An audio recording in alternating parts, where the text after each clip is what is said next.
புவனேஸ்வரி சரியா தான் சொல்லியிருக்கா. இந்த மாயா திரும்ப இவனை பார்க்க வருவான்ட்டு.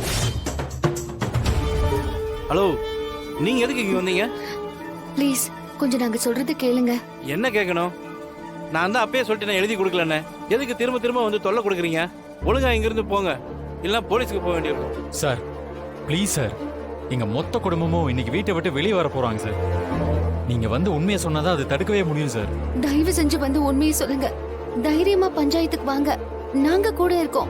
உங்களை யாராலையும் ஒண்ணும் பண்ண முடியாது. எங்க பெரியப்பா பாத்துப்பாரு. பாருங்க, அந்த புவனேஸ்வரி ரொம்ப மோசமான ஆளு. அவளுக்கு நீங்க ஹெல்ப் பண்ணா அது உங்க உயிருக்கே ஆபத்தா போய் முடியும். என்ன மிரட்டுறீங்களா? இதுக்கெல்லாம் நான் பயப்பட மாட்டேன். கிளம்புங்க முதல்ல இங்கிருந்து. Sir please sir. நான் தான் எனக்கு எதுவும் தெரியாதுன்னு சொல்றேன்ல. சார் ப்ளீஸ் சார், சொன்னா கேளுங்க சார். அங்க போயான்றல. சீனு போதும், இதுக்கு மேல நீங்க எதுவும் சொல்ல தேவையில்ல. சீனு, நீ ஏன் கெஞ்சிக்கிட்டு இருக்க? மனசாட்சி இருக்கிற ஆளா இருந்தா எப்பவோ உண்மையை வந்து சொல்லிருக்கணும். இது இவர் பேசல, புவனேஸ்வரி கொடுத்த பணம் பேசுது. கண்டிப்பா ஒரு நாள் இதுக்கு நீ கஷ்டப்படுவ. வா சீனு, போலாம். கிளம்புங்க.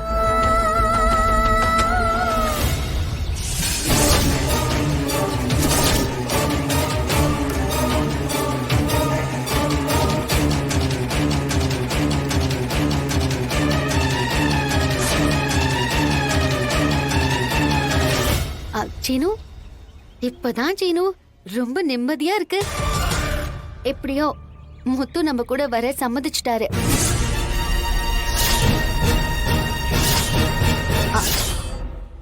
அவர் வந்து உண்மையை சொல்லிட்டா மட்டும் போதும், நம்ம வீட்டை காப்பாத்திடலாம். அவரே கிளம்பி வரேன்னு சொல்லிட்டாரு.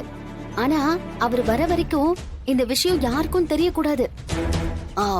அப்படி தெரிஞ்சா முத்து உயிருக்கே ஆபத்தாயிடும்.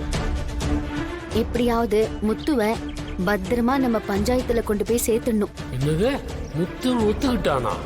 ஏய், என்ன மாயா சொல்ற?